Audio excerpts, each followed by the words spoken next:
my heart is so in this because when people can't walk because their foot Yeah. hurts, Yes. it's brutal. It's painful. It hurts me because I know what it did for my mental health and my mental capacity and still does every day. So, I don't think we need to make it harder than it is. We just need to get up and walk a little more.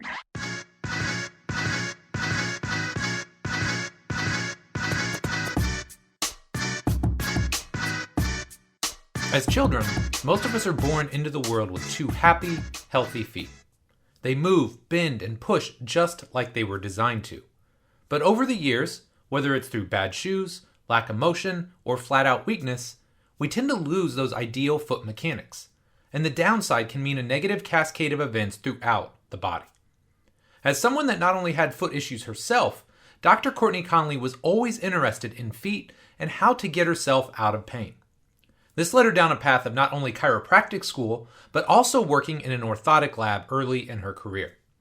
So how do you imagine she felt when she came to the stark realization that the product she was creating was actually blocking normal foot function? That realization, combined with an insatiable thirst for knowledge on everything feet, brought her to where she is today. Dr. Courtney Conley is the founder and creator of Gait Happens, where she has the opportunity to truly realize her dream of helping as many people as possible reclaim their foot function. She's an internationally renowned foot and gait specialist who teaches both nationally and internationally. Dr. Conley is a chiropractic physician who specializes in foot and gait mechanics. She holds a BA in kinesiology, a BA in human biology, and a doctorate in chiropractic medicine. But most importantly, Dr. Courtney knows feet, and that's what we're going to talk about here today. Now, if you're a regular to the show, welcome back. As always, love and appreciate you. And if you're new here, welcome. I'm Mike Robertson, and this is the Physical Preparation Podcast. In this show, we take deep dives into the art and science of coaching, cueing, program design, business, and personal development. Basically, anything to help you become a better trainer, coach, or rehab professional. Now, as someone who has dealt with all sorts of athletic injuries along the way, turf toe, ankle sprains, bruised heels, you name it, I couldn't wait to get Dr. Courtney on the show to talk about the foot. And even if you know nothing about feet, that's totally cool, because we're going to start with the basics and build up from there. For instance, what do good gait mechanics look like? And what are the various phases of gait? How does Dr. Courtney assess the foot and foot function? And on the flip side, what are some self-tests that you can do to see how your feet are actually moving? Once we have that foundation, we'll get down and talk some brass tacks. For instance, we'll talk about high gear and great toe function and why that's so critical to proper movement. We'll talk about why you shouldn't classify people as pronators or supinators. In one of my favorite segments, we talk about the role of strength in foot function. I mean, what professor in college told you that foot strengthening is actually important? And last but not least, we're going to talk about the role of barefoot training, and if you are wearing shoes, the two must-haves that Dr. Courtney looks for in all her favorite shoes. Look, this was just a fantastic episode.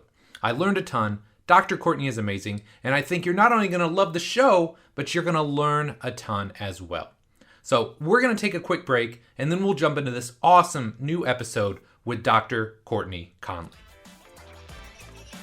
Did you know that in any given year, 40% of the trainers and coaches in our industry will leave our industry? Maybe that's why it seems like almost every day I talk to trainers and coaches who are frustrated. Maybe they're frustrated with the results they're getting. Maybe they're frustrated because they don't have trusted resources to learn from. And maybe they're frustrated because they simply don't have enough clients and wonder how long they'll be able to stay in the industry. So if this sounds anything like you, let me tell you how I can help. My Complete Coach certification was created for trainers and coaches just like you.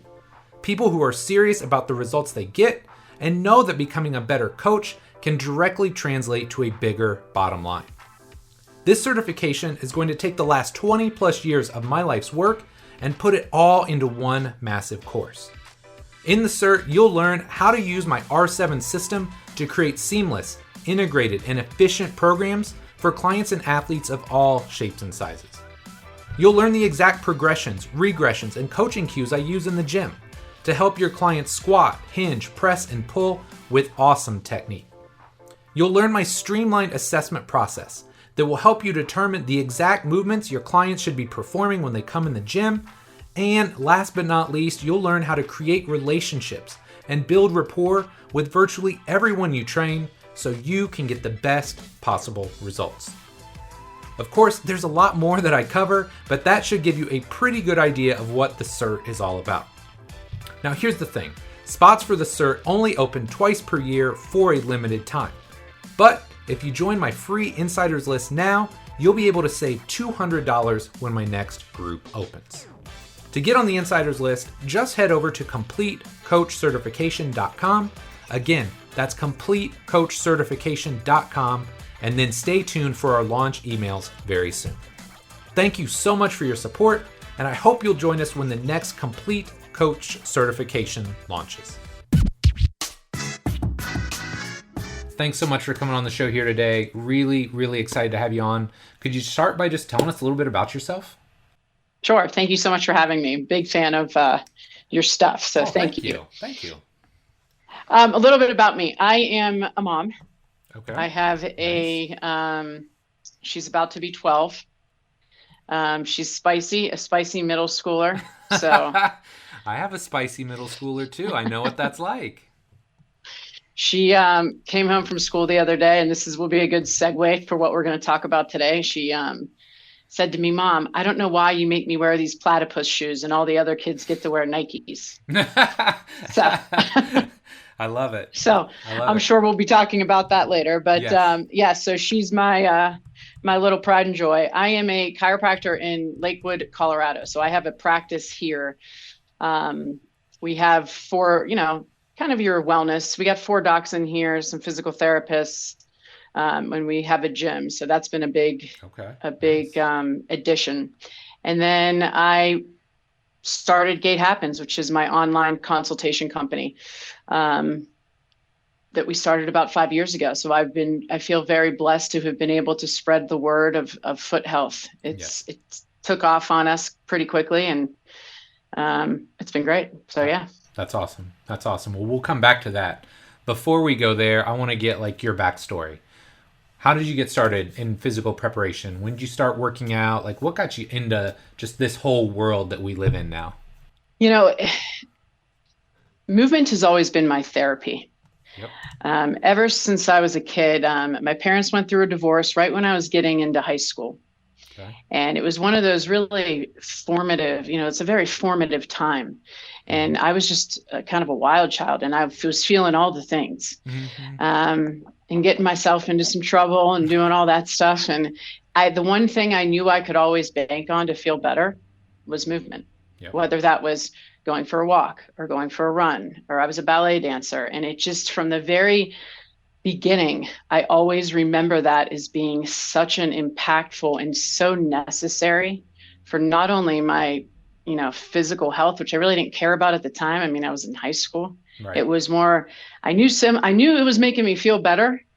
So I just kept doing it. And then it's really carried me through my life. And it's one of the reasons I ended up in Colorado. I had a practice in Chicago for a while, and, it's a little cloudy there. Yeah, I mean, I love Chicago, but I just knew I needed something else. And when I finally got to Colorado, the sun's out a lot here, and I just, you're in a bad mood, you walk up the mountain. Yeah. And I just wouldn't turn around until it changed. So it's always been a very important for my mental capacity and health. And I think that's why it's just stuck with me for so long. I love it. Are you originally from the Midwest? Pittsburgh. Okay. So I'm Indiana, just by and large. Yeah. But yes, the grayness can wear on you. We had a pretty mild year this year, but that's actually, my sister moved out to Colorado a couple years ago. Oh, really? That was a big part of it. Yeah, she's like, I need more sun. I need to be able to get outside and hike and do all those things. So very cool. It's makes such a difference. It really does. Yeah. Okay. Last but not least, really 2-part question here. Talk to me about your career path.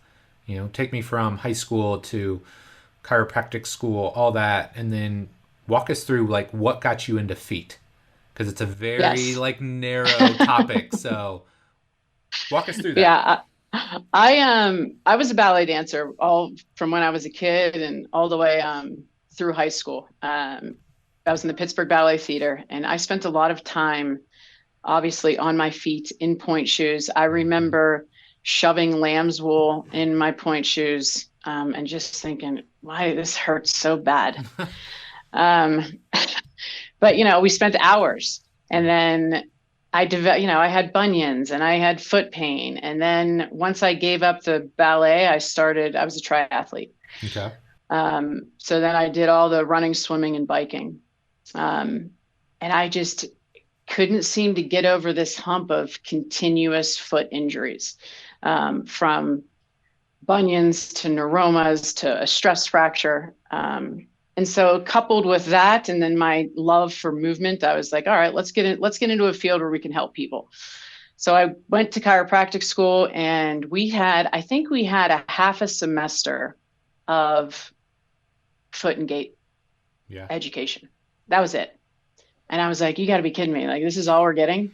Right. Um, and then orthotic companies would sponsor this chiropractic schools. Hmm. So every student would get free orthotics.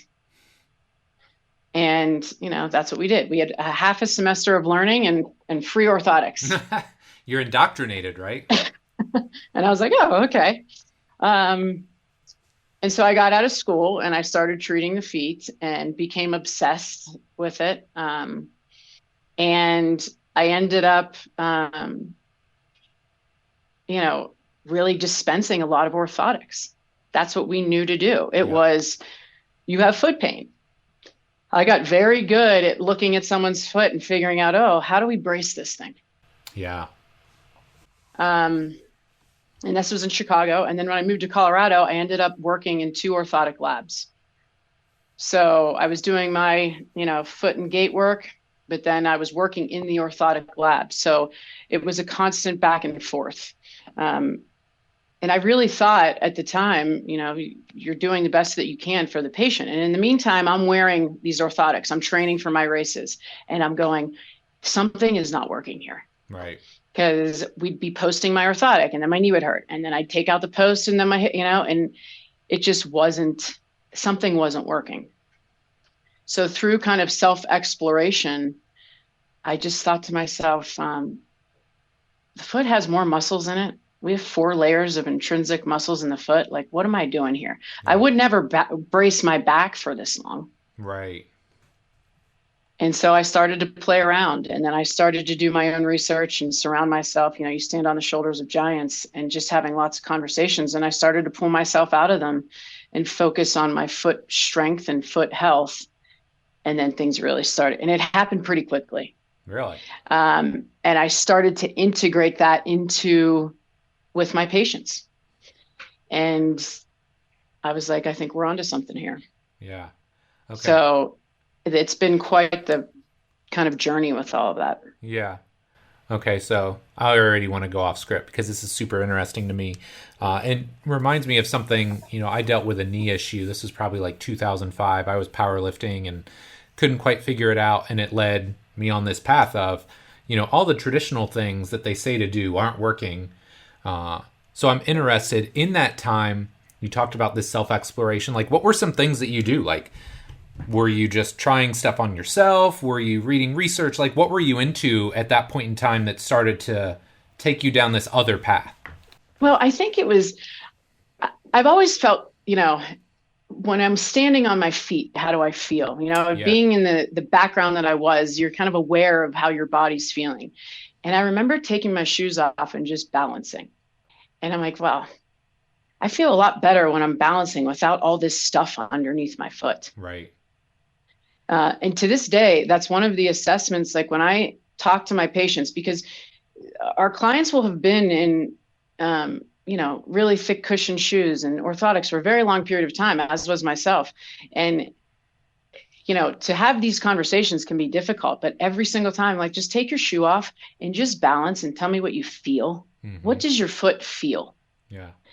So it was little things like that. And then I started to play around with, I'm going to, take this orthotic out for a little bit and see what happens. And it was a, gradual process And then, yes, it was a lot of reading and saying, well, we can look at how strong the foot can get. And now the research is just flying. I mean, it's coming out now. Yeah. Yeah. Very cool. Okay. So I just want to hear your answer on this. And it's kind of a warm up question, but I'd love to hear just your thoughts. How big of an impact does the foot make on performance? I mean, I mean, you've created a whole business around it. yeah. Okay. So a good friend of mine, Jay DeCherry, he's a big biomechanical clinical researcher. And he always said that you can't build a jet engine on a paper airplane. Mm. And I always think about that because we're always looking at like strengthening our core and strengthening our glutes and doing all of this stuff to put on a platform, to put on a foundation that can't hold us up, if you will. Yeah. It doesn't make a lot of sense. And if you look at the primary functions of the foot, they're twofold. One is to absorb shock, and one is to become a rigid lever for propulsion. Yep. So if you look at any sport, jumping, for example, when you land, you have to absorb shock. And the first opportunity for that is at the foot. Yep. And when the foot unlocks, then you have this beautiful cascade of exactly what was supposed to happen, of everything unlocking to absorb shock. And then from the foot then becomes this rigid lever so that we can be efficient to jump up. Yeah. And I think you can apply that to really any activity. And it's that foot that's extremely important, especially when you look at sports like sprinting and jumping. I mean, that's power. The power is going to come from push-off. Yep. Okay. So how long did you say you had of like gait and foot anatomy and all that in school? About a half a semester. Okay. Well, I hate to tell you this, but you're probably a half semester ahead of most of us, right? Considering like we never talked about the foot. Maybe we did in like clinical anatomy, like first year, you talk about gastroc soleus. That's it, right? So what I would love for you to do is help us all understand kind of the differences between normal and maybe abnormal foot mechanics. And I think to do that, I'd like all of us to start on the same page by having that foundational knowledge. So would you just walk us through what normal gait looks like? Like what is normal gait? And then go through kind of like the foot and the various phases that are going on as somebody takes a step. Yeah, I think the easiest way to think about this is the foot is a rocker. Mm-hmm. So when we're watching someone walk, it should be beautiful. It should be smooth. It should be efficient. Yep. And the foot has been designed to do just that. So there's these different rockered systems to the foot. Yep. So, and keep this in mind, there's a very big difference between a walking gait and a running gait. So I'm talking about walking gait here. Yep. Okay. When we're walking, the grazing of the heel is important. There's a reason for that. Mm-hmm. Because it's that first rocker, which is heel rocker. Yep. When the heel hits the ground, that's like the braking mechanism. Yep. So the first stage of the walking gait cycle, heel rocker, is all about shock absorption. So I have my foot model here. Yes. So when the heel hits the ground, think of it as like, I like to equate it to a pole vaulter. So the pole hits the ground and they kind of vault over. Yep. It's similar with this braking mechanism at the foot. So you hit the calcaneus and then you start to vault over the foot. Yep. The heel starts to unlock and then the foot slowly starts to hit the ground. And I use the word slowly because it should be controlled. Yep. So I think when I teach my gait courses, I always say, just close your eyes and listen. Because when you're listening to someone walk, you can really hear a lot. Mm-hmm. Because when someone hits the ground hot and heavy,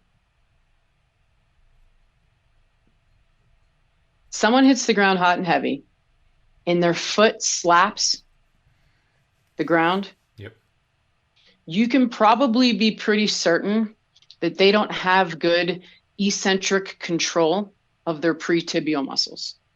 Okay. So that's tibialis anterior, your extensors. Yep. So I think especially at the foot, it really comes down to two things, and this happens at each rocker phase, is adequate ranges of motion and eccentric strength. Okay. So at heel rocker, I control the rate at which the foot drops. Now, what happens if I don't have good strength capacity there? I have a tibial stress fracture. I have shin splints. I have medial tibial stress syndrome because you can't control the rate at which that foot hits the ground. Yep. So you'll start to see those things. So then after we get to heel rocker, now I get into ankle rocker. And this is when I think all the magic happens. Because again, here's that eccentric word again. As my lower leg starts to go over my ankle, it's now my soleus that eccentrically controls the rate at which my lower leg comes over my ankle.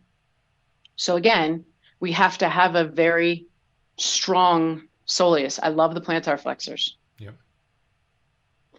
And then our arch starts to drop. So we're still shock absorption here. What helps control the arch dropping? Well, now you have eccentric control of post tib, for example. Mm-hmm. Big time player.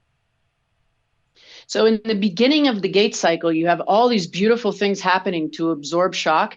And the more strength and capacity we have of these tissues, we can control the rate. Yep.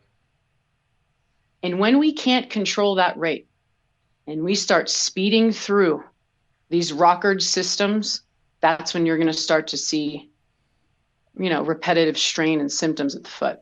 Yeah. And then at ankle rocker, right, now we have our body weight that's starting to drop the arch. Yep. So now we're in pronation. And now it's okay. Now it's time to propel forward. Yep. The foot's really cool, right? Cool. Because I'm going to talk about this little tie bar mechanism, which I think is it's a free mechanism of the foot. So when my foot unlocks, I'm an ankle rocker now. So now your foot is splaying. Yep. The foot should lengthen and widen at mid stance. Yep. When that happens, there's a ligament that runs across the metatarsals. When the ligament is tugged on, if you will, there's receptors there that tell the body, hey, we're about to propel forward. You better get into a rigid lever position. It's called the tie bar mechanism. Okay. So the plantar fascia is right there. So it inserts right at these metatarsal heads. You have the deep transverse metatarsal ligament. So everything is just designed to say, hey, let's get out of pronation and let's get going here. Yep. So when we take that away and we compress the forefoot, I'm talking narrow shoes here. Mm-hmm. You're taking away a free mechanism of the body. Don't make it harder on yourself. Right. So as we start to propel now this is where all the load happens. So at forefoot rocker, I should be in a rigid lever. My foot should be compacted, and we should be very stable to propel forward. And that's why I think you see so many injuries at the forefoot. Yeah. Bunions, metatarsalgia, it's a generic, diagnosis, but neuromas and all of these things, because the foot has to be strong at propulsion. Yep. And they did a really cool study. The windlass mechanism. So the windlass mechanism is when you lift the big toe and the arch, compresses. Yep. And they used to think that was the primary reason of why we got into this, rigid lever position that would allow us to propel forward. But they did a study where they anesthetized the intrinsic muscles of the foot and then looked at the power of push off through the first MTP joint, and it was decreased. The power decreased. So what we know now, right, and I think we've known this for a while, is that as soon as that heel comes off the ground, the intrinsic muscles of the foot are big players in putting that foot into that rigid lever position, which I think is encouraging, get your foot stronger. Yeah. Yeah. I hope you're done. Not because I want you to be done, but because I want to chime in here because like you just hit on two really important points, and I think too often people miss the fact like, oh, like heel rocker is an important thing, right? Like very important. And you talked about shock absorption and distributing forces. Basically every basketball player that I work with has anterior knee pain. And what are two of the most common things I see? Either little or no heel contact whatsoever, or when they get into that ankle rocker position, like literally they hit and they're through it immediately. Like it's so fast, it's so rapid. So, well, no wonder. They all have anterior knee pain, right? Their ability to absorb and distribute forces from the ground up is significantly or negatively impacted because they don't have proper foot function and proper foot contact. 100. You can't build a jet engine on a paper airplane. Yeah. 100%. And I see that community too, I think could be very, very well served by getting stronger from the ground up. Very well served. Well, we do a lot of stuff the first month where they're just not in shoes. And immediately they're like, oh my gosh, like I just feel better. I'm moving better. I'd like to think it's the programming, but I'm sure the barefoot, getting them out of the shoes probably helps a little bit too. Okay, so something you mentioned, and I think this is really important to note too, big differences from walking to running. They're not necessarily one and the same. So could you kind of break that down and what changes when we move from walking to running? Yeah, I mean, there's a lot to it, but I think there's really two things to consider and that people always talk about is strike patterns. Okay. So for example, we could have a whole conversation about heel strike, midfoot striking, and forefoot striking. Right. And people love to get in arguments about this too. Yes. In a walking gait cycle, you want to be grazing the heel. That's what initiates that braking mechanism. Yep.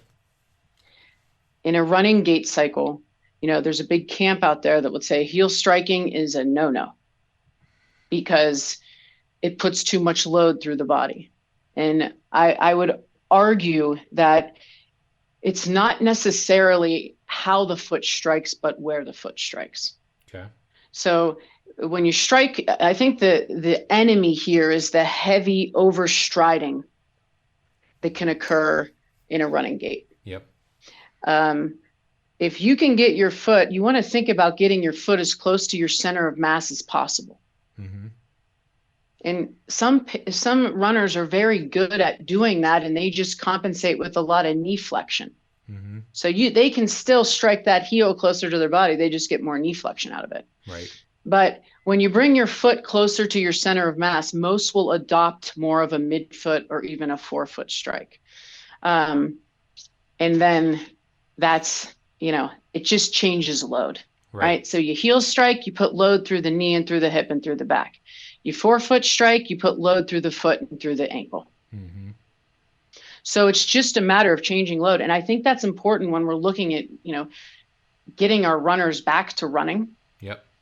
Because if I'm a runner and I have an Achilles issue, maybe when I'm running and I start to feel my Achilles talking to me, or maybe I adopt a grazing of the heel for a minute or so just to change the load. Mm-hmm. And then I can go back and, so you can kind of play around with those things. And, our running population is going to run anyway, so we got to find ways to work with them. Yes. And then I think another big factor with our running population is understanding that it's all about controlling rotation. It's all about how well we control rotation. If you think of, the lower limb is a skewer. Uh-huh. So when my foot hits the ground, we're fighting gravity. I mean, it's gravity that's internally rotating my entire lower limb. And that's a good thing. Yeah. Right? That's a good thing. It's, again, this is our, shock absorption. Runners have to be very strong. Yep. To control that rotation, because now I have gravity and I have more load. Mm-hmm. And I think from a gait perspective, if we start running on our forefoot, which, some would argue is the way we were designed, midfoot, forefoot striking, you better have a really strong system. Yeah. In order to be able to do it. Yeah. And, I still, with my runners out here, I'm like, they just want to run. Yes. I was one of I them. know. Yeah. And the older you get, I was talking to Dr. Peter Malliaris yesterday, and he's a big tendon researcher. Okay. And I was saying, the risk factors of, our runners for, maybe reducing the risk of tendinopathies. And I said, what can we do? He's like, well, you just get old. I was like, yeah. Yeah, but you have to train for capacity. Yes. Yeah. So Well, I think that's an important thing to consider. yeah. Well, I just laugh because I've worked with my fair share of endurance athletes over the years. And yeah, trying to get them to do anything other than just go out and go for a run can be like pulling teeth. But I feel like sometimes, every now and then, you get those little wins with them.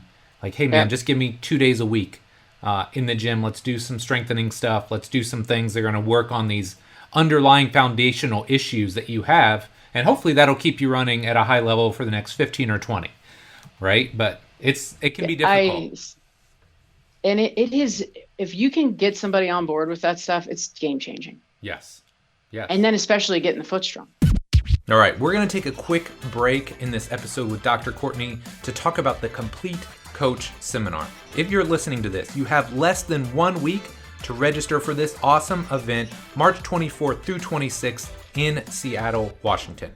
If you want to learn more about assessments, program design, coaching and cueing, progressions and regressions, or if you just want to hang out for an awesome weekend and get every question you have about training answered, we are going to do it at this event. So if you want to learn more, if you want to become a better trainer, coach, or rehab professional, head over to CompleteCoachCertification.com/seminar to learn more about the event. That's CompleteCoachCertification.com/seminar. Now, back to the episode with Dr. Courtney Conley. Okay, so in the interest of full disclosure, I've been stalking your IG page for a while now, so be prepared for all the nerdy questions coming up here. I'm here for it. I know you are. So one thing that you talked about quite a bit is the idea of a big toe push-off, or high gear, as you call it. And I love like cool terminology that like resonates with people, with athletes. So kind of two-parter here. Number one, why is high gear important? And what are some of the common compensations you might see when someone doesn't have access to high gear? So when you think of the foot pushing off of the ground, if you can visualize this, high gear push off is when the majority of the body weight is pushing through the first and second toes, the first and second metatarsals. Yep. So the forefoot should be in one plane. I'm pushing through 1 and 2. And then my rear foot is inverted. So it's in that locked position. Mm-hmm. The first metatarsal is twice as wide and 4 times as strong as the lesser metatarsals. That's it. It's just the way this thing was designed. Right. We were designed to push off of the toe that is bigger and stronger. Mm-hmm. And I know there's arguments out there about that, but it's just basic facts. Yes. So high gear push off is getting to toes 1 and 2 and the foot in that rigid position. A low gear push off would be if you were watching someone walk and you were behind them, instead of it looking like they were pushing through their big toe, it would look like they're almost going to sprain their ankle. Like they'd be pushing off their lesser metatarsals. Mm-hmm. And they can do that either to the side, like, in the frontal plane, yep, or they can spin through the foot in a rotational plane. Yep. So they're either going to push off laterally or they're going to kind of spin through. And those are both considered low gear push-offs. So why would someone do that? Well, first, they could have changes at their big toe. So with our athletes, we'll see a lot of turf toe, for example. You'll see, and to be clear, I think a functional hallux limitus is very different than a hallux rigidus. And a lot of these athletes that I see, they'll be diagnosed with a rigidus when they still have some range of motion of that big toe that I really think can be restored with proper function. Okay. It's a fine line. You have to make sure you're not impinging the joint, but with activation of peroneus longus and getting the foot stronger, if you catch those cases early enough, you can make all the difference in the world. Mm-hmm. But if they have pain at their big toe at push off, they're not going to want to propel through it. So they're going to go into low gear push off. Right. Ankle mobility. If there's restrictions in ankle dorsiflexion, for example, they'll spin through their foot and go into low gear push off. I mentioned peroneus longus. Peroneus longus is a beautiful muscle that stabilizes the first ray. It drops the head of the metatarsal so that the big toe can extend over it. So what injuries cause disruption or dysfunction of peroneus longus? Ankle sprains. Mm. So your chronic ankle sprains, even your mild ankle sprains, that should be immediately assessed to see how the function of that tissue is and can they actually get to their big toe? Because if not, guess what's coming? Another ankle sprain. Yeah. Yeah. So you just see these recurrent issues. I think all of those things need to be addressed so that we can get to high gear push off. And then what you'll see on the other end of that, if you cannot get to high gear push off and you're pushing off the lesser toes, you start picking a diagnosis: neuromas, stress fractures. If I'm pushing off laterally, mm-hmm. That's where those compressive fifth metatarsal stress fractures can occur. Yep.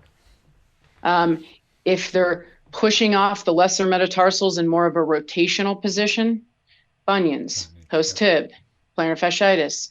So that's why I'm not a big diagnosis person, and I think clients get too caught on I have this. It's okay. Let's just improve your function rather than chase all this, diagnosis around. Mm-hmm. Man, a lot to unpack there. A lot to unpack, because literally as you're describing these different low gear push-off positions, I'm thinking, oh, that's a fifth metatarsal injury. That's a bunion. Would you mind just giving us a little insight? If somebody comes to you, I probably could have started with this earlier, but what does the assessment process look like for you? Is it as simple as hey, let's do a case history, let's watch you walk? How in depth are you going with that? Because at some point you have to see them do these things, right? So you can say, okay, hey, I'm seeing X, Y, and Z, and here's how we're going to go about treating it. Yeah. One of the things I love about the foot is I think it's the first place where you can see aberrant load, and really the only place in the human body, mm-hmm. because you can see a bunion, you can see a Taylor's bunion, you can see a hammer toe, you can see these things. Yep. And you don't come out of the womb with them. So I know that you have connective tissue things that we have, and there's genetic factors, but that's why I think tapping into the kids is where it's at, but that's a whole nother conversation. But I first just look at them. What am I seeing? Yep.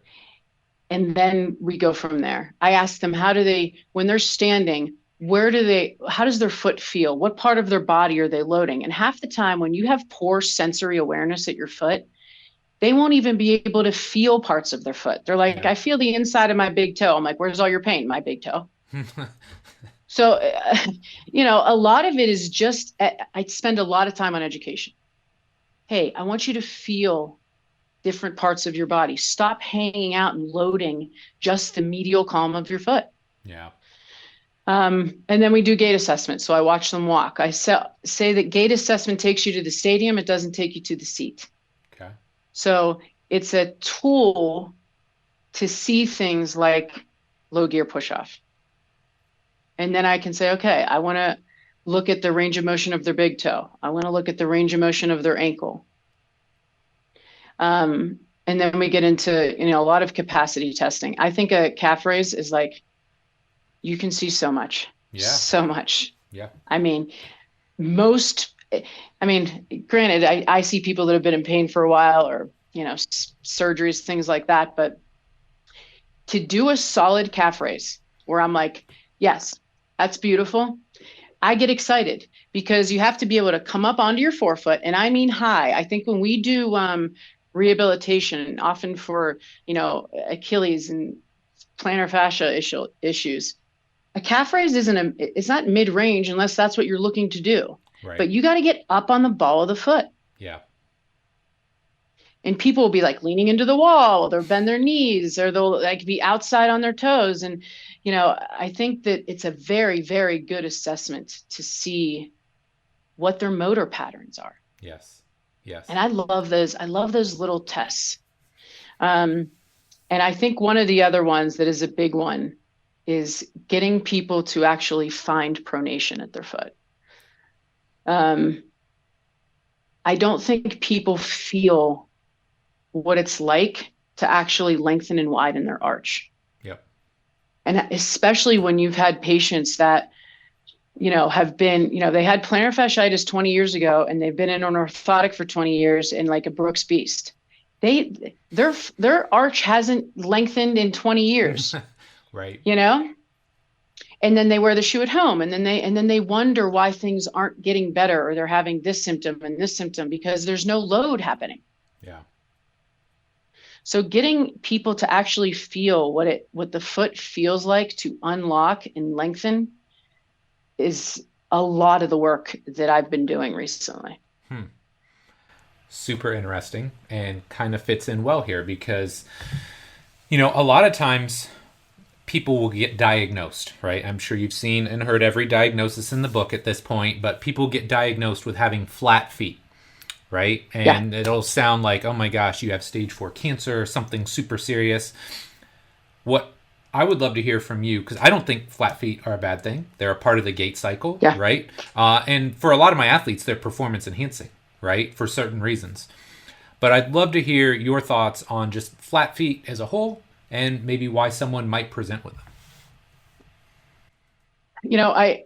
I have so many patients to come in here, and that's the first thing they tell me. Almost all of them. Yeah. I have flat feet. And I have to tell you, I have a little, it's called a pedograph. It's a footprint, like an old school, like nothing fancy. There's nothing digital. It's, you walk across this ink pad and you get to see the pressures on the foot. Okay. I cannot tell you how many times I've put people on there and I'm like, this is not a flat foot. This is not a flat foot. I don't know who told you that. Does it crush their soul? Or they're like, no, I've had this like thought for 20 years. Well, I'm always like, who told you this, right? And listen, there are certainly very well-educated people in running shoe stores. But there's some, where it's like you go in, someone takes their shoes off.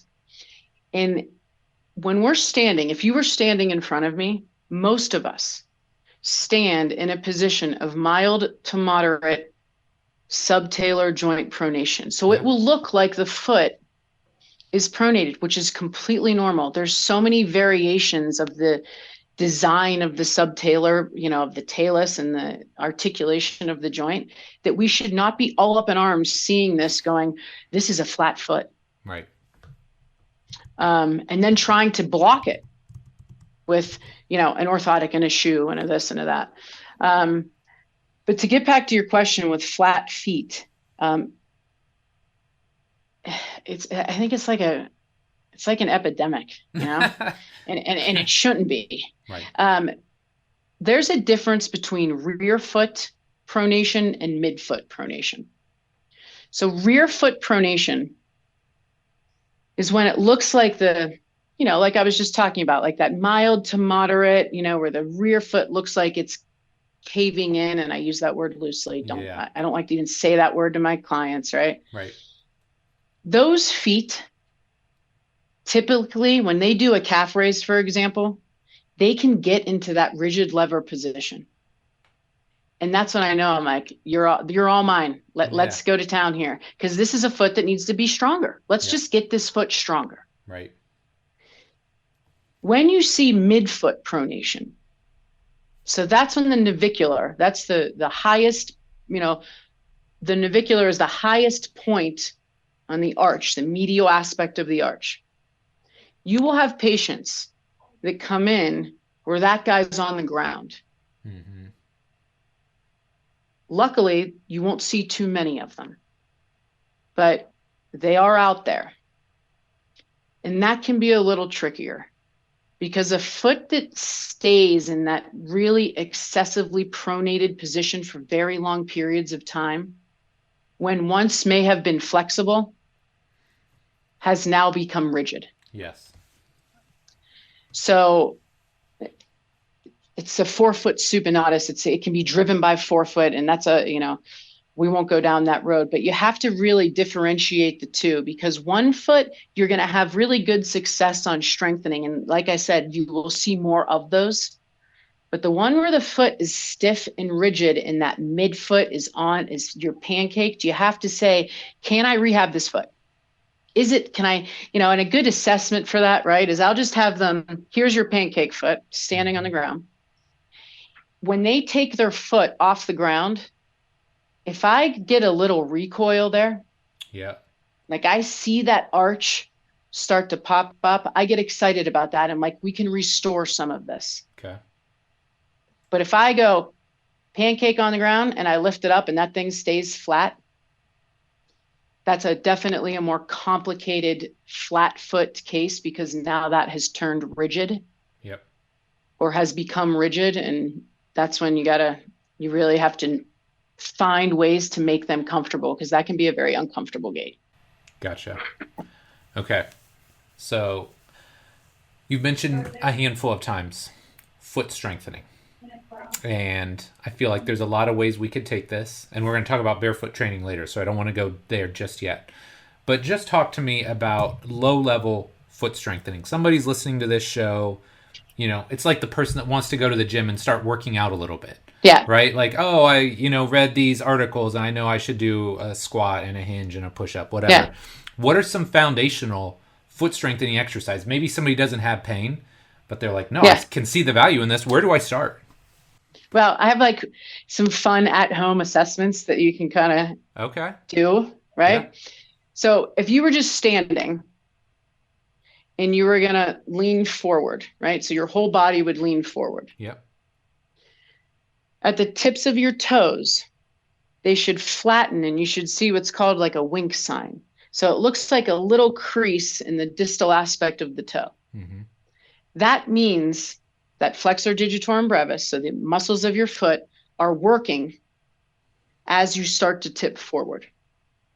Sometimes what you'll see there is people will claw, they'll hammer, they'll curl their toes. That is a sign that foot strengthening needs to occur. Which, by the way, weak toes is one of the biggest predictors of falls in the elderly. So it is a mandatory thing that we do in here for prevention as well, or reduce risk if you're not a prevention person. Yeah. The other one is to take a credit card, and you're sitting on a chair, right? Your foot's directly underneath your knee. Put a credit card underneath your big toe and have somebody try to pull the credit card out from under your big toe. Can you hold the card there without hammering the toe?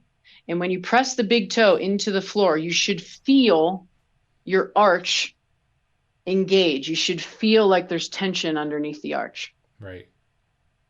And then I take that card and you put it underneath 2 through 5, and you do the same thing. Can I press 2 through 5 into the floor and feel my arch engage there? Can I hold that card there? And those are it's always very interesting to me, because I have a dynamometer where I muscle test all of that, and right. I get a nice number, but people can't do that at home. Always. It is so consistent that the side that cannot do these things, I have plantar fasciitis, I have this, I have that. So it's a good baseline, I think, for people to do, to start at home, to get going on this stuff. Yep. And then from a basic, if you wanted to just get started, I think toe dexterity is important. Mm-hmm. Feel the foot. Can you lift just your big toe? Can you lift just your 4 toes? Can you get fancy and lift all of your toes and just tap your big toe? can you just tap your little toe, which, you know, shouldn't be difficult, Right. but it is. You talked about your daughter up top. Were you into feet when you had your daughter? I was.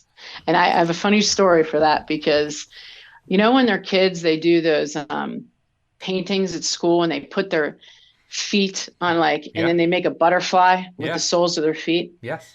I had it hanging in my office and everyone's like, oh my gosh, your daughter's feet, that's so cute. And I'm just sitting there going, oh, she needs to be barefoot more. We need to Yeah. start working on her feet. And the kid's Yeah. like 3. And I'm like, Yeah. just stop, Courtney. Yeah, I know. Yeah. I know. But I mean, like, that's the way we think, right? And you see kids and you see the amazing foot dexterity that they have, and then you look at your foot and you're like, oh my gosh, I'm a disaster. Oh, yeah. Yeah. Okay, that's perfect. Every kid on the planet, the first thing they want to do is take their socks off. Yeah. Yeah. Because they want to feel the ground. There's all these sensation. sensory receptors. Yeah. Yeah. Yeah. I love it, man. And you literally, when you started talking about those self-assessments and you're talking about hammer toes and claw toes, I mean, you described every athlete I've ever worked with in the history of ever. So, I don't know if I've ever seen one where you get them out of shoes and you're like, oh, that's a really solid looking foot. Yeah. So many of them, you're just like, wow, we've got some work to do from the ground up. So I think that hammer toe thing too can be a huge window for assessment of what needs to happen. Because if you watch someone walk, mm-hmm. you'll see really where those hammer toes start to come into play. And one of them is that terminal stance. So when I go to push off, Yep. my toes, if I have a weak foot, I'll hammer the toes. I'll claw the ground to try to propel forward. Okay. So at terminal stance, when you see hammer toes, it's flexor stabilization. They're trying to activate their flexors to stabilize their foot. Gotcha. So you got to work on their foot strength. Yep. Then when you'll see it is as their foot starts to swing through in swing phase.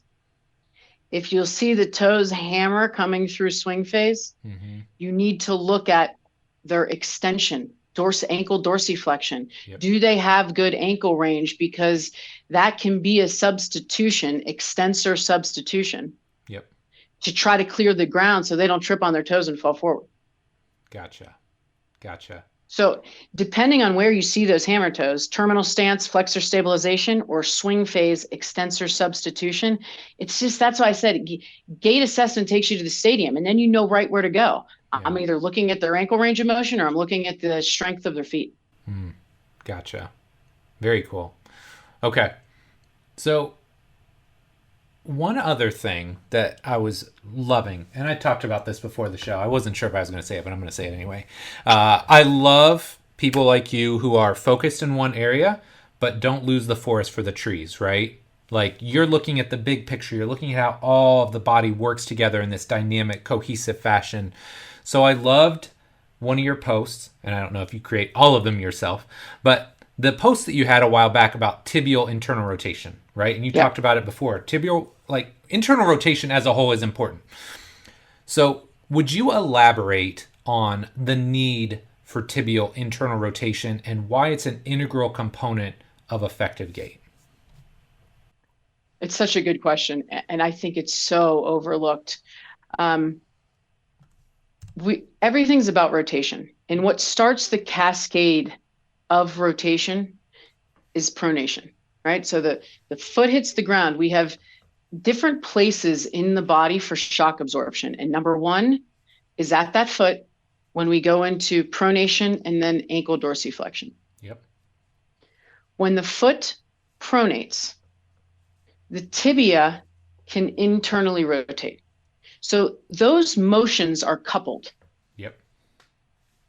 So I have ankle dorsiflexion. My tibia starts to internally rotate. So now I get knee flexion. And then that goes up the chain because now my femur can internally rotate. There's place number 3 for shock absorption. Mm-hmm. And that also allows contralateral hip drop. Place 4 for shock absorption.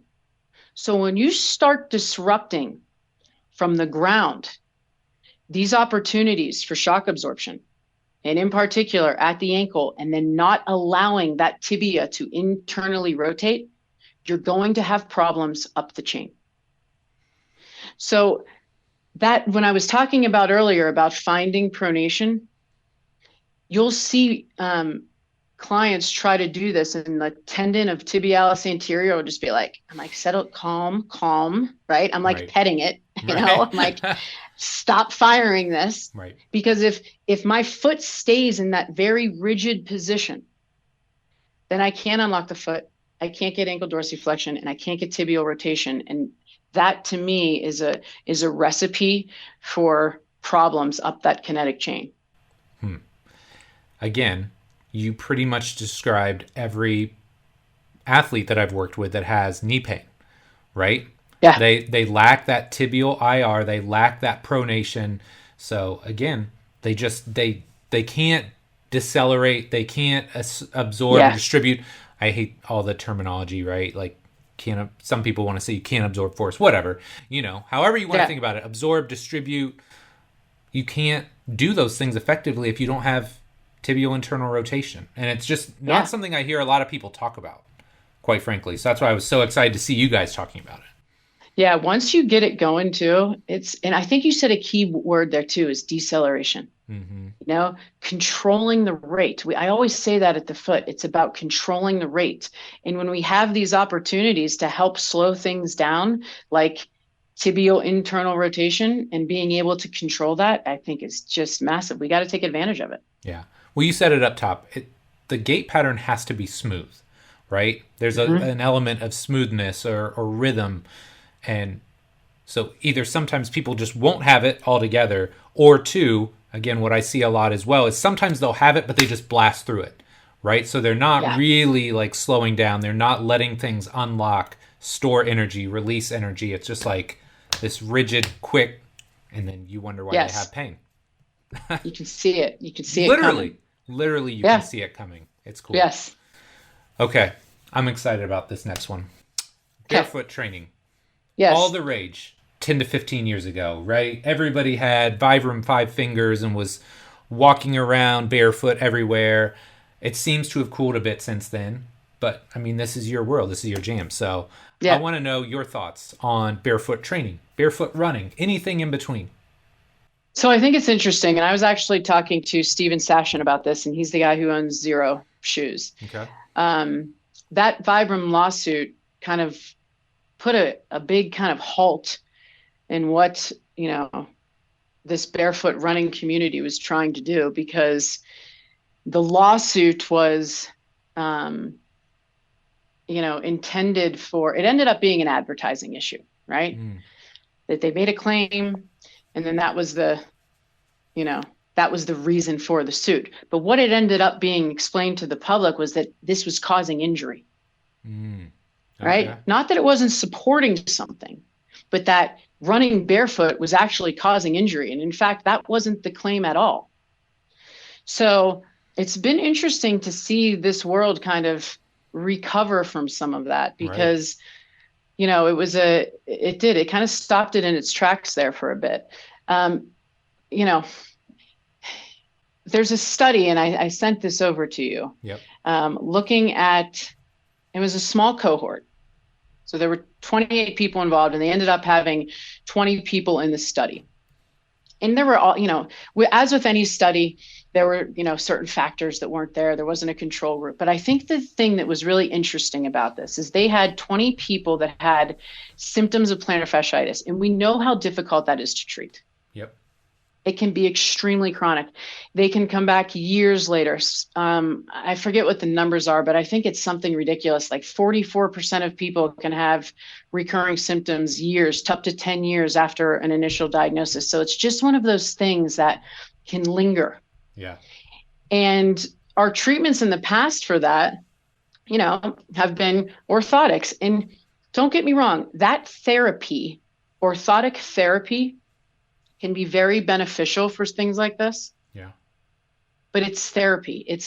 I'm going to do this for a little bit, and then we're going to look at strengthening your foot. So in any case, 20 people. What they had them do was run for 15 minutes barefoot on grass every other day for 6 weeks.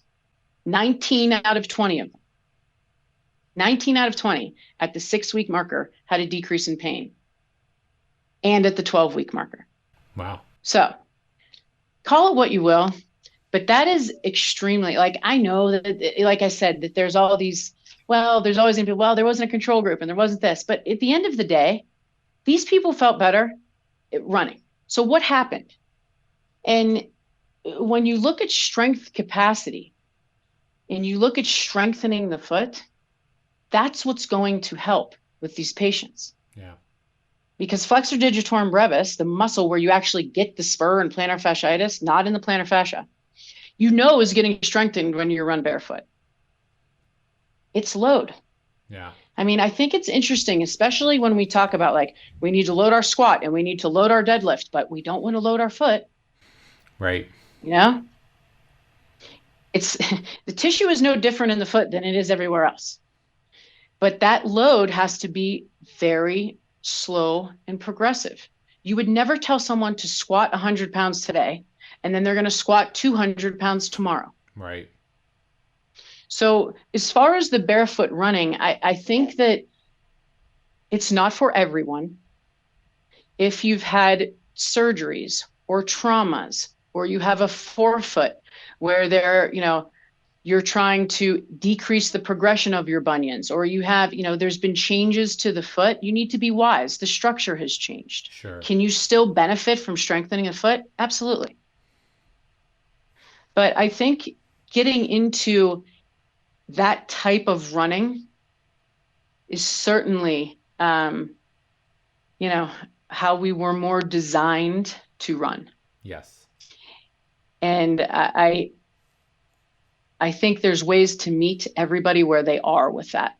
Yep. If you're not going to barefoot run, you better be running in some type of shoe that allows your foot to be in a functional position. Yes. So I'm a big, big fan of wide toe boxes, for example. So you can still, like, here's the spectrum of barefoot we can still live in this functional foot world. It doesn't necessarily have to be barefoot. Yep. But you can still get the benefits of improving your foot strength, of adapting this running gait position, if you will, to strengthen the body, strengthen the foot, and, reduce the risk of injury. Yeah. I mean, I just think it's such a more powerful way to look at things too, versus I think so many times with feet, we've just been conditioned to, like you started, right? It's like, oh, get a better shoe. Oh, get an orthotic, versus being able to kind of unpack that and be like, wait, what can I do for myself, right? That's going to help my foot better, function better outside of all these other things, right? And look, I'm sure you've seen them, probably more than I have, but like you've seen some feet where the structure does dictate function, right? And the structure is significantly altered. The rules are different. But for a lot of people that are listening and maybe working with people, hey, there's a lot of stuff that you can do, low-hanging fruit, that can probably make a big impact on how people move and feel. Oh, I think it's huge, especially with this, we talk about physical performance. We're always looking for that one other thing to take it to the next level. Yeah. This is such an easy win, I think, when you start to look at getting stronger from the ground up, because a lot of it has never been addressed. I can't tell you how many people and athletes I've looked at that I'm like, you're running an ultra and you can't give me 20 single leg calf raises here. Yeah. Yes. It's a low hanging fruit, just like you said, and one that can have very, very good implications for future performance. Agreed. Okay. Courtney, big question time. Okay. If you could alter the space-time continuum and give young Courtney Conley one piece of advice, what would it be? Oh, how much time do you have? The biggest thing I think would be to get some weights in my hand. Okay. I think as a young female athlete, we never talked about it. Yeah. And I think even now I'm in the process of designing a strength training program for young girls. Oh, nice. Sparked by my daughter. And I just think it would help so much. And that also means down at the foot. Like, I wish I'm Yeah. like, Mom, put me in the right shoe. It would have saved so much. Right. Like being, take the time back and you put kids in the right shoes. Yeah. I'm probably out of work. Yeah. Yeah. Seriously, Yeah. because you put their foot in a position they want to be in, their foot gets strong, their mechanics look good, they can start to add load. And then it's just, we don't have these evolutionary mismatches. Yeah. Yeah. And that's what I think we're seeing. I think we're seeing, especially at the foot, a lot of evolutionary mismatches. We weren't, these high numbers of cases with these diagnoses at the foot, we weren't designed to see. So yeah, that's what I would do. And I still yell at my mom for putting me in point shoes. And why'd you do that to me? Right. Right. Look, it's probably not the best litmus test, but I think something that I always come back to when I'm concerned or I have questions about something is like, what would I have had to do 200 years ago? Right? Yeah. So chances are I wouldn't sit at a desk for 12 hours a day 200 years ago, right? I wouldn't have had fancy shoes, whatever. It's like you kind of put things through that filter of, okay, how can I get my body back to more of that? Right? Yep. Like it's probably not the best filter, and I'm sure the naysayers will have their gripes with that, but I think it's a pretty good filter to hey, how do we get back to some of these base level movement foundations that we've really frankly lost over the last 40 to 50 years. So, and I think we make it harder than it needs to be. I mean, yes. One of the reasons I'm so passionate about this is one of the best things with the panacea of medicine is going for a walk. Yeah, I know, right? Like, just go for a walk. And that's why my heart is so in this, because when people can't walk because their foot hurts, yes, it's brutal. It's painful. It hurts me, because I know what it did for my mental health and my mental capacity, and still does every day. So, I don't think we need to make it harder than it is. We just need to get up and walk a little more, Agreed. Okay, last but not least, got our lightning round. So 4 fairly short questions. Okay. Your answer can be as long or short as you like. Number 1, favorite thing about Colorado? Oh, I'm looking at it right now. The sun. Yes. I'm dying to get out there. 300 days out of the year, right? Yes. That's awesome. And it's an all season state, like you're doing something outside all year round. Yeah. I love it. Okay. Number 2, obviously super successful. Widgate happens, the IG, all that. What was the impetus? Obviously you've been into feet, but what was the moment when you're like, no, I'm doing this. I'm going to create this and it's going to be a thing. When I saw what an impact it had on my life, personally and physically, and then to this day when I talk to my patients, it's like their eyes light up, because this is information that they have not heard, even if they've had multiple surgeries or they've had. Sometimes it's just as simple as putting them in a shoe that feels good on their foot, which is just allowing their foot to splay. Yeah. And that will never get old to me. My happy place is coming into this office and educating on this stuff, because I think we still have a lot of work to do. And I that will never get old. I love it. Yeah. Okay.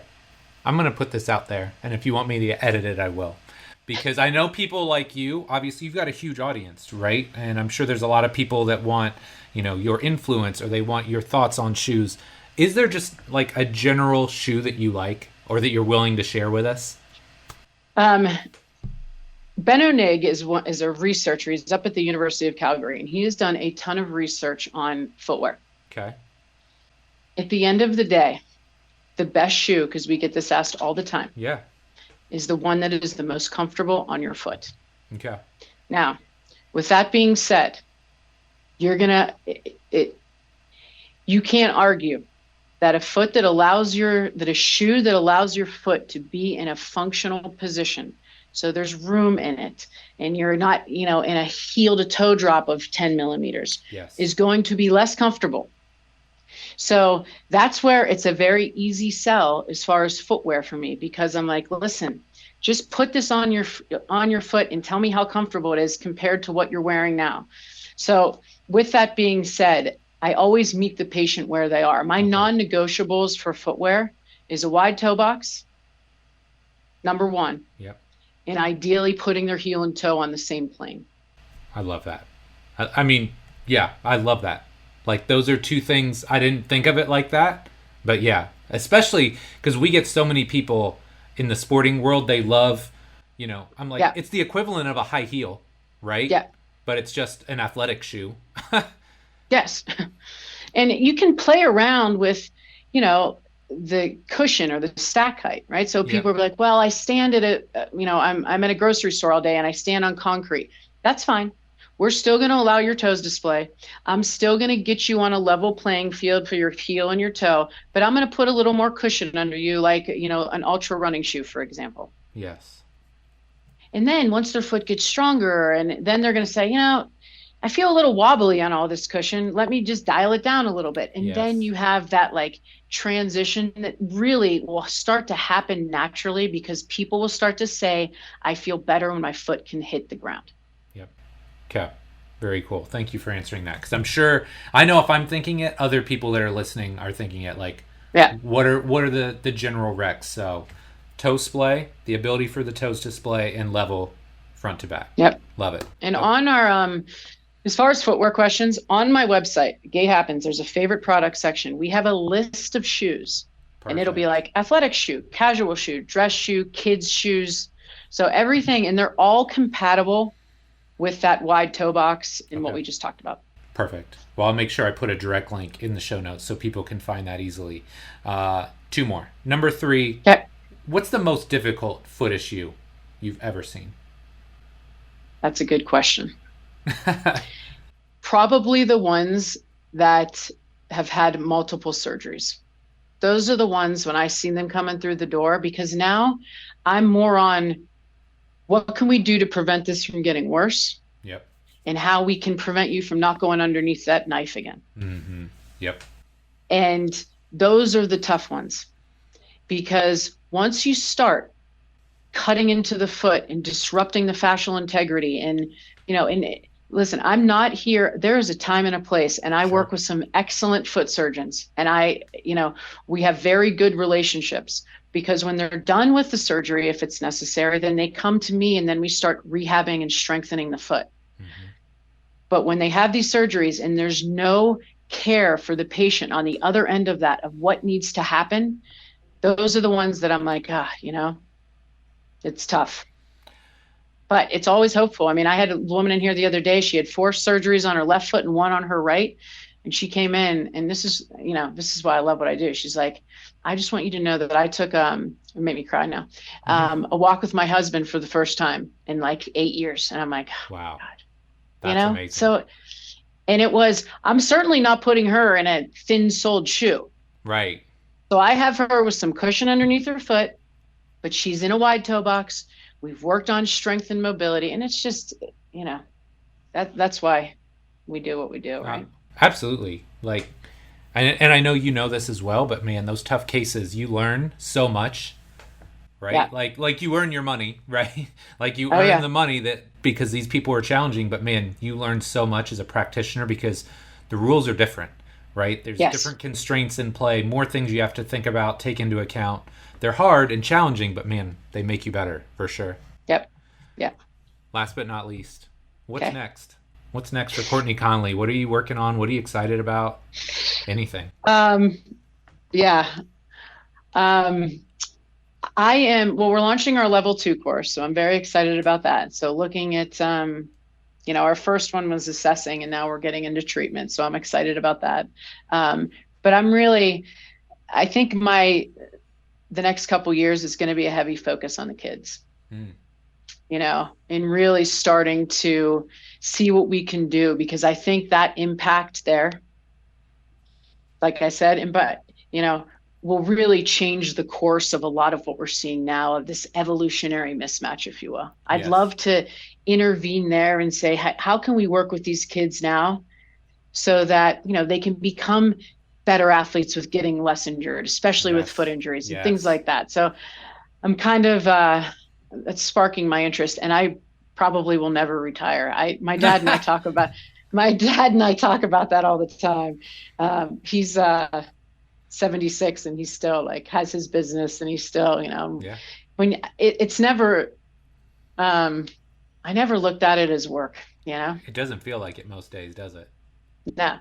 And I feel very blessed to be able to say that. Yeah, agreed. Years ago, my wife and I met with our financial planner, and they do the whole, "Oh, when do you want to retire?" And I'm like, "Oh, let's just say 55." And my wife, generally a little bit more reserved, laughs out loud. She's like, "You're never gonna retire." I'm like, "Yeah, you're probably right." Right. Yeah. So I'm glad I'm with somebody else that gets that. Like, I don't know. I'm just wired. I enjoy it. I love what I do. So. Yep.